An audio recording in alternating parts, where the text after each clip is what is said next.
Cognitive Distortions.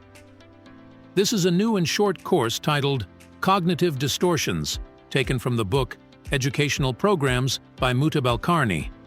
In this course, we will learn about brain errors, cognitive distortions, and faulty thinking patterns such as catastrophic, disdainful, generalizing, obsessive, polarized, obligatory, regretful, addictive, helpless thinking, and many others.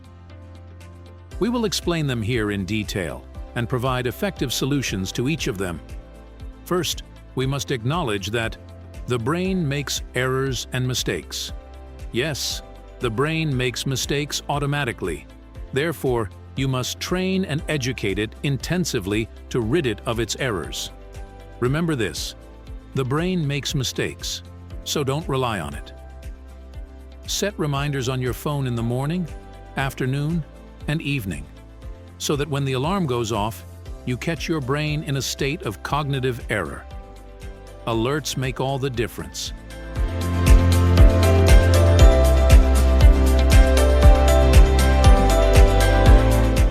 To begin with, one of the most common brain errors is catastrophic thinking. An example of this is feeling a slight headache and thinking, "Oh, it might be a brain tumor," or not getting an A+ and worrying, "Oh, I might not get employed if I don't get perfect grades," or receiving a warning from your boss, saying, "Oh, he might fire me from my job." The brain makes small problems appear big, turning a grain of sand into a mountain and a problem into a catastrophe. That's why it's called catastrophic thinking. One solution to reduce catastrophic thinking is to look at your problem as if it were your friend's problem. Now, choose a significant problem you have and look at it as if it were your friend's problem. Yes, your friend? John or Mary? How do you see it now? You'll see it as smaller than before.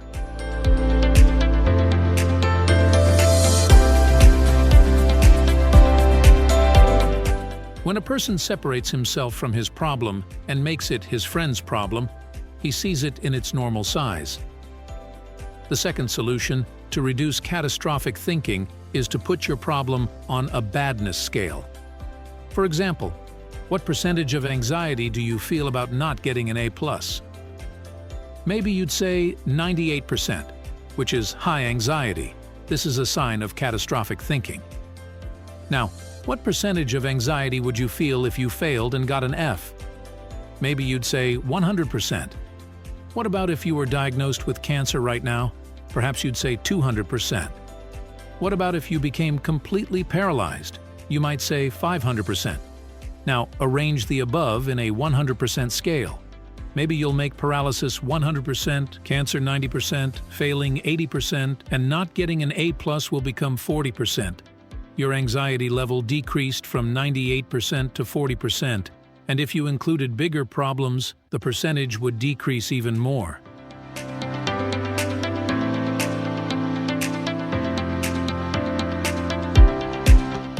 Helpless thinking is also a brain error, which is feeling helpless, hopeless, and despairing of solving a stuck problem. The presence of this thinking is defined by 3 questions created by the psychologist Martin Seligman. Choose a significant problem you currently feel hopeless and helpless about, and ask yourself the following 3 questions. 1. Is your problem temporary or permanent? Helpless thinking feels that the problem is not temporary and won't end after a short period. 2. Do you feel that your problem has affected only one aspect of your life, or has it affected all aspects of your life? Helpless thinking sees the problem as having affected all aspects of life. 3. Do you feel that your problem is controllable? Helpless thinking sees the problem as uncontrollable.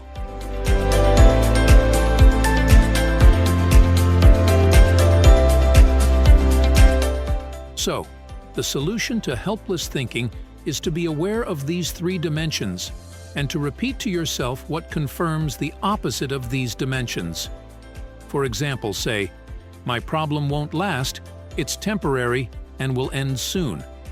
Try repeating this statement out loud now and you'll see the difference. Also, repeat out loud. My problem is limited to one aspect. Yes.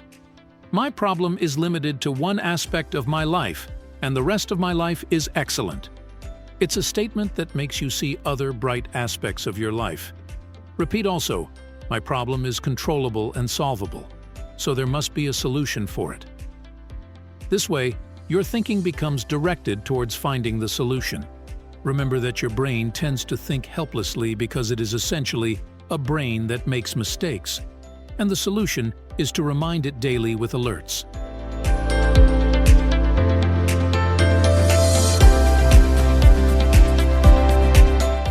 Another brain error is must or should thinking, which is the feeling of being compelled to do something. For example, you might say, I must lose weight and I want to go to the gym 7 times a week. It's necessary not to upset my brothers and sisters. I should completely boycott that store for life. I must work without absence and tardiness. The question is, why is must or should thinking a problem? Because it imposes new responsibilities on a person, and whenever a person imposes something on himself, he feels pressure and stress. You add unnecessary principles to your principles, but it's not necessary to boycott that store if you find your needs there. And it's not obligatory to lose weight with such hardship, meaning going to the gym 7 times a week.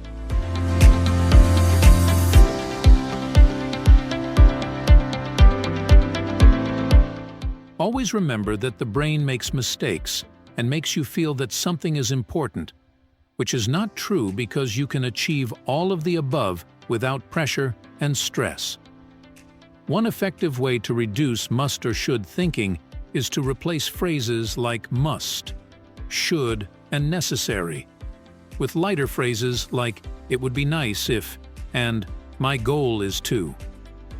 For example, instead of saying I must lose weight quickly, say my goal is to lose weight. Simply turning compulsion into a goal will make you feel less pressure than before, because achieving goals is not always necessary. Instead of saying, I should boycott that store, say, it would be nice if I boycotted that store except when necessary. Now think of 3 obligations you repeat to yourself and change them to, it would be nice if, and my goal is to, and you'll feel a big difference. Try it now.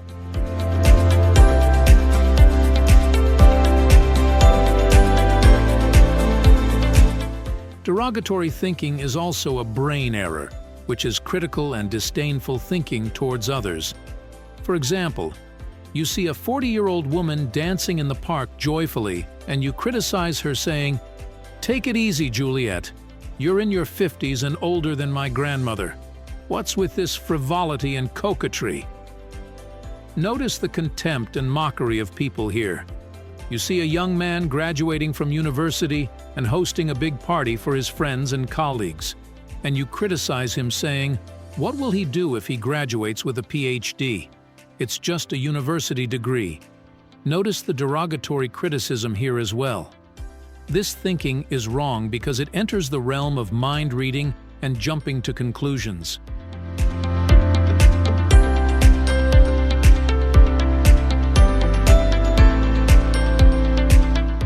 The best way to reduce derogatory thinking is to practice the method of don't think about this, but think about that, to train yourself to be compassionate.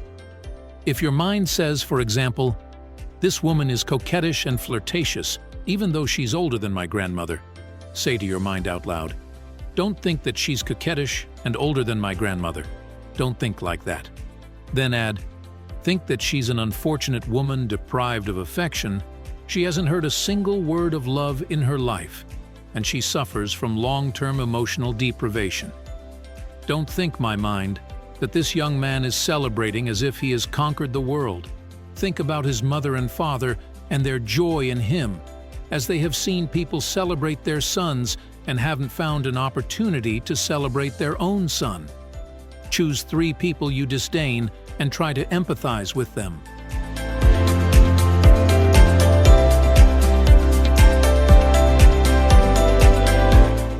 Remember that all of the above is not beneficial without daily reminders and exercises, because the brain will return to error after 2 days of training.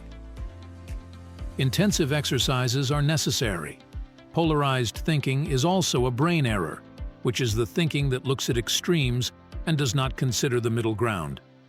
For example, you might say, either I get a perfect grade or I get nothing.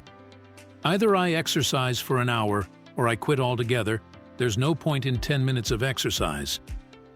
Either I travel to Europe for a month or I don't travel at all. There's no point in traveling for a week or 3 days. It's thinking that looks at extremes and cannot accept a little of the middle ground. It loves extremism, so this thinking is also called black and white thinking or all or nothing thinking, because it doesn't accept the gray area or the middle zone.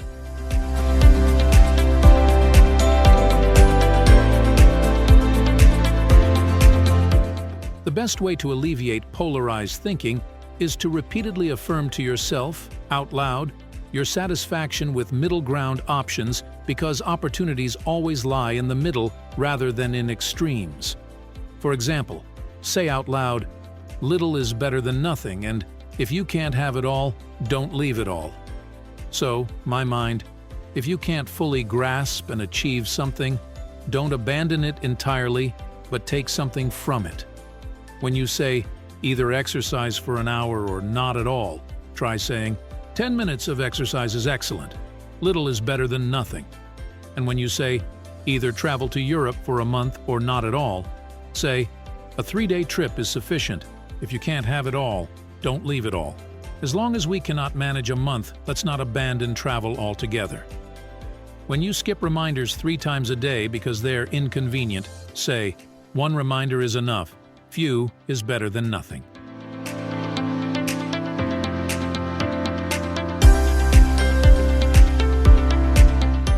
Recall 3 situations where you didn't take initiative due to polarized thinking.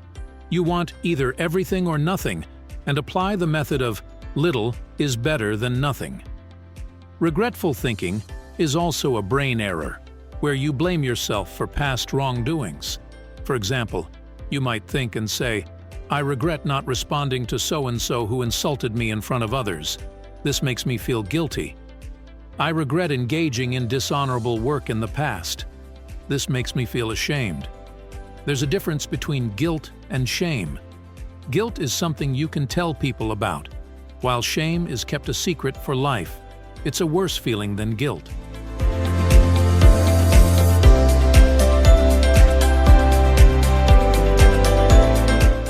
The best way to deal with regretful thinking is to treat yourself like an ignorant child learning from mistakes and sympathize with yourself, which is called self-compassion. Always imagine yourself as your only child. Will you blame her for her mistakes? If you saw your child broken because she was ashamed of her actions, you would forgive her sins no matter what. Another way is to distribute responsibilities. Don't bear the full responsibility yourself. I am 20% responsible for this action, and my parents bear 40% because they didn't raise me properly, and society bears 30% because it didn't teach me. Another solution to alleviate regret is to rejoice in what you did, as it taught you something important and you benefited greatly from it, and to forgive and absolve the perpetrator, for forgiveness is the first step of healing.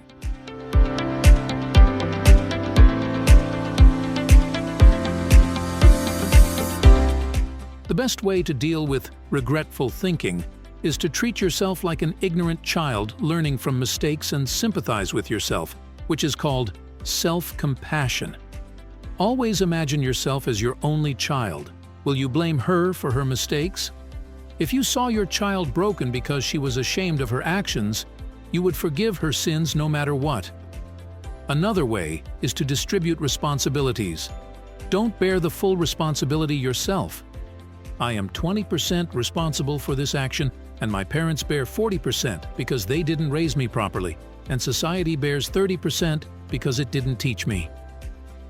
Another solution to alleviate regret is to rejoice in what you did, as it taught you something important and you benefited greatly from it, and to forgive and absolve the perpetrator, for forgiveness is the first step of healing.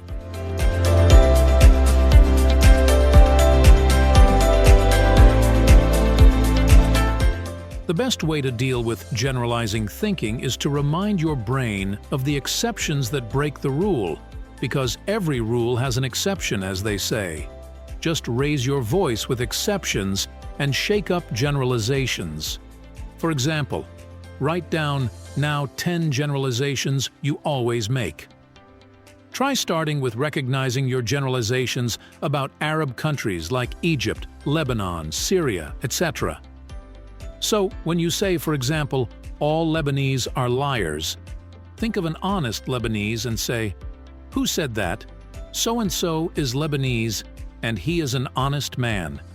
And when you say, "Everyone is no good," respond out loud, "Whoever said that, everyone is no good, the world has goodness in it. Look at so-and-so and his charitable deeds, and look at people donating in every crisis." Exceptions truly break the rule.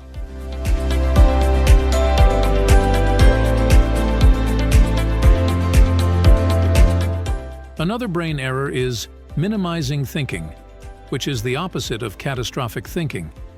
If magnifying or catastrophizing thinking amplifies problems, minimizing thinking diminishes achievements.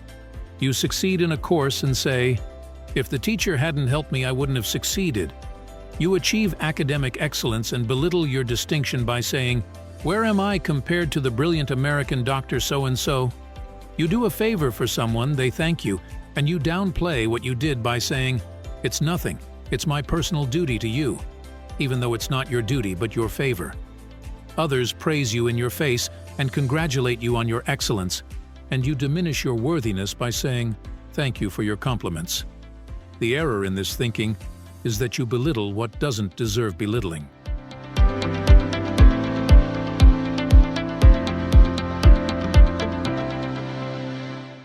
The strange thing is that you might be someone who exaggerates problems and belittles achievements, which is not consistent thinking. If you usually exaggerate problems, then exaggerate your achievements with them. And if you usually belittle your achievements, then also belittle your problems. One solution to minimizing thinking is to compare yourself to those who are less fortunate than you, thus demonstrating your worthiness for your achievements. Comparison is revealing. When you hear praise and belittle it as flattery, say, "Why didn't they say it to so-and-so who is less better than me? I deserve this." And when you receive a distinguished award, don't say, "Where am I compared to the brilliant American doctor so-and-so?" Say, "Others among my peers didn't receive it, so I truly deserve it." And when you do a favor and say, "This is my duty," say instead, "Others didn't do it, so I have indeed performed a commendable act."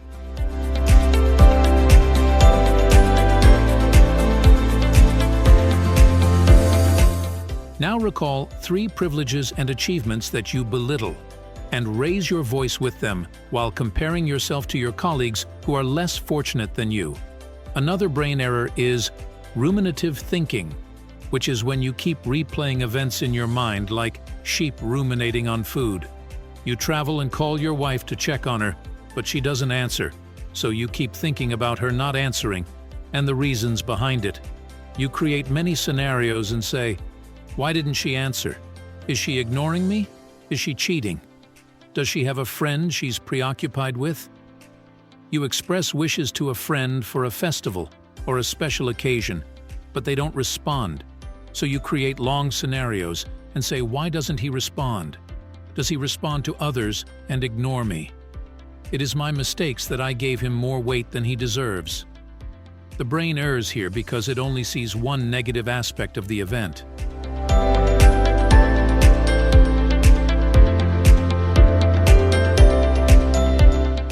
The solution to ruminative thinking is to improve your opinion of others by providing new interpretations for what drains you mentally and ruminates and eats you intellectually.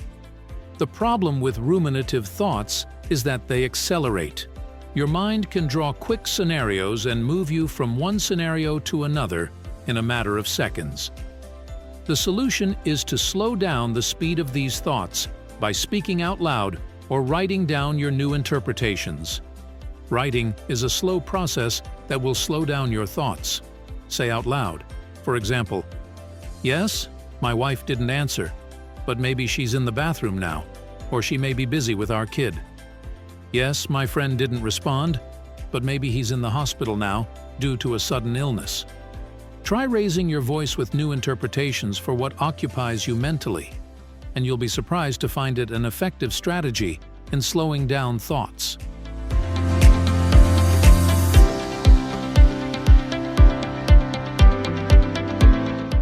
Let me remind you again here that you will forget everything you heard a while ago until you remind yourself through your phone, as reminders make the difference.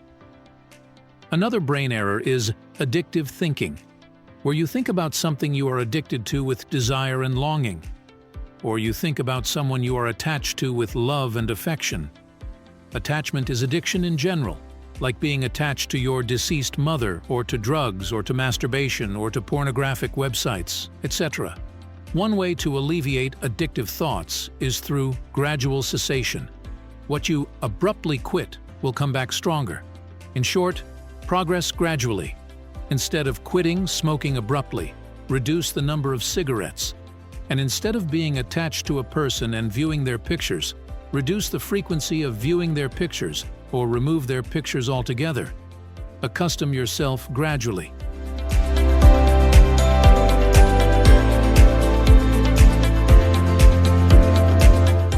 Another solution to addictive thinking is to remember the repulsive images of things you love or people you are attached to, a technique known as aversive therapy. Instead of leaving smoking with its sweet memories, leave smoking and evoke images of smokers diagnosed with cancer and hang them on doors to increase your aversion to it. Similarly, remember repulsive behaviors of the person you love and are attached to. Another solution to alleviate addictive thinking is to find alternatives. Find a substitute. So instead of leaving a woman you are attached to, look for an alternative wife. And instead of giving up your attachment to cigarettes, try using medical gums as a substitute. Also, change the environment, as this is one of the solutions. If your room encourages you to watch pornography in secret, don't stay alone in it.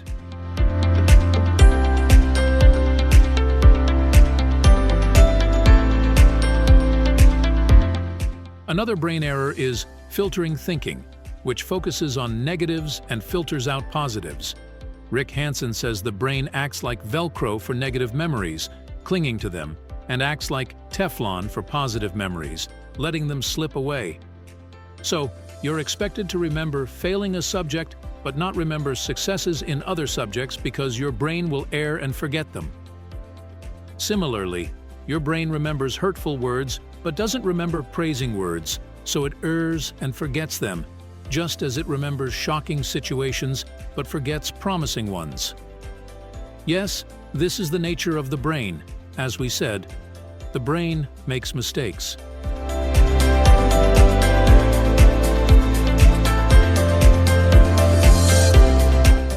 One solution to filtering thinking is deliberately reminding yourself of sweet and positive experiences. Monitor the positives, expecting your brain to forget them. Take a sheet of paper and a pen now and write down all the positive experiences in your life and all the sweet encouragements you heard since you were a child. Like saying in preschool, "So-and-so praised me for this," and in first grade, "The teacher praised me for that." And in third grade, "I received an award from the radio station." And in middle school, "I was the first in the class." And in college, "I received a distinction award," and so on. Record all the positive memories. Go to a cafe now for half an hour, and carry a notebook and write down your sweet memories. Then focus on one memory every day for 5 minutes and feel it, as this reduces filtering thinking.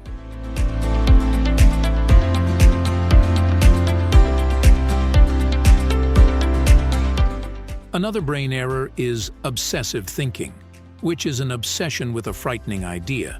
Obsession is a disease of fear, with 1,000 faces and types, and it consists of 3 stages. 1. Obsessive thoughts. Then 2. Anxiety. Then 3. Compulsive actions. The obsessive OCD patient, for example, sees his hands as dirty. The idea of dirtiness comes to his mind. It's an obsessive thought. Then he feels great anxiety, so he performs a compulsive action by washing his hands. This lowers his anxiety from 100% to 80%. And since the anxiety is still high, 80%, the idea returns, so he repeats washing, which lowers his anxiety to 60%, then 40%, then twice more until it becomes 0%. And he stops. A healthy person encounters the same idea but has 20% anxiety from the beginning, so he washes once, and his anxiety becomes 0%, so he stops.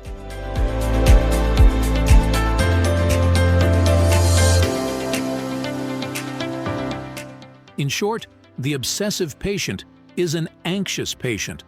Therefore, the solution to obsession is to reduce anxiety naturally to 20%, so the patient washes once and the thought automatically disappears. This requires getting used to fear. One solution to obsession is exposure and response prevention, where the patient is exposed to dirt and his anxiety increases, but he does not respond to the brain's commands, so he doesn't wash.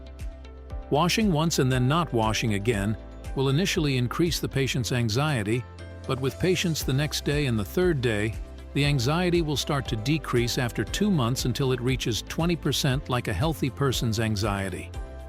Also, solutions include not arguing with the obsessive idea as it increases anxiety, and also looking at dirt positively as beneficial bacteria as it reduces anxiety. If you want more info on this, consult our full course on OCD.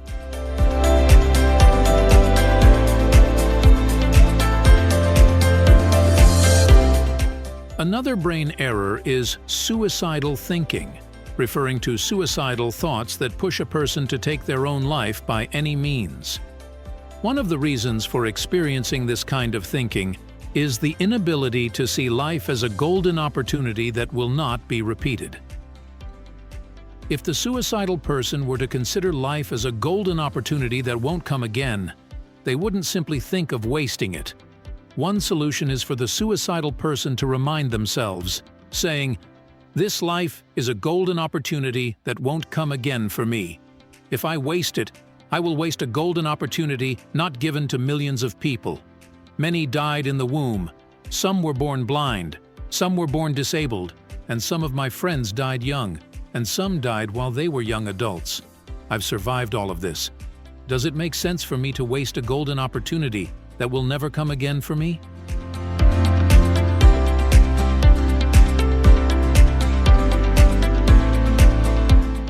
Another solution to suicidal thinking is for the person contemplating suicide to experience a frugal life.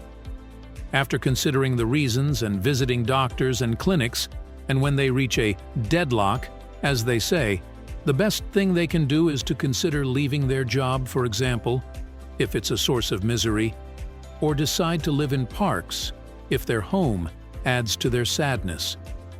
If the person contemplating suicide observes stray cats, they will find them contemplating frugal life, sufficient daily food, not luxurious life, seeking a complete life.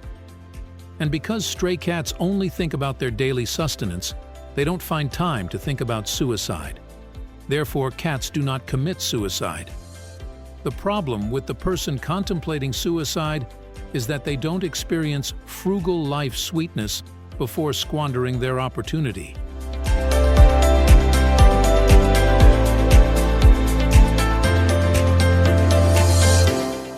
As for the final brain error, it's negative thinking. Negative thinking is interpreting events in a negative way. For example, a driver passes by you at high speed, and you feel that the reckless driver wants to insult you, so you get angry and chase after them with your car. The start is a negative thought that says the reckless driver wants to insult you specifically. It's a thought that triggered emotions, anger, and these emotions led to a decision. So you chased the reckless driver, and maybe you quarreled with them, causing an event that disrupts your life, like killing them and going to jail. This is how negative thinking happens. A negative thought, then emotions, then decisions, then actions that affect a person's life. When a person realizes this, they have found the effective solution to negative thinking.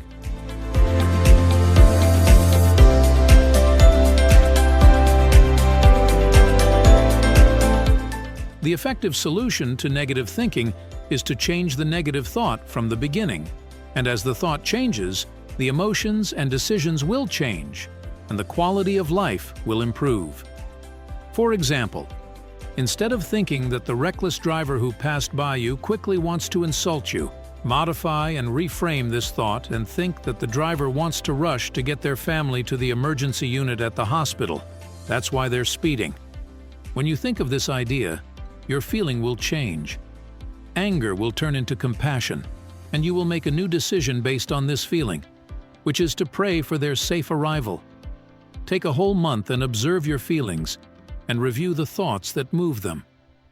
Set alarms that appear on your mobile screen asking you, "What do you feel now, and what do you think?" Change the thought into a positive or neutral one, and the feeling will change. Then the decision will change, and life will change completely.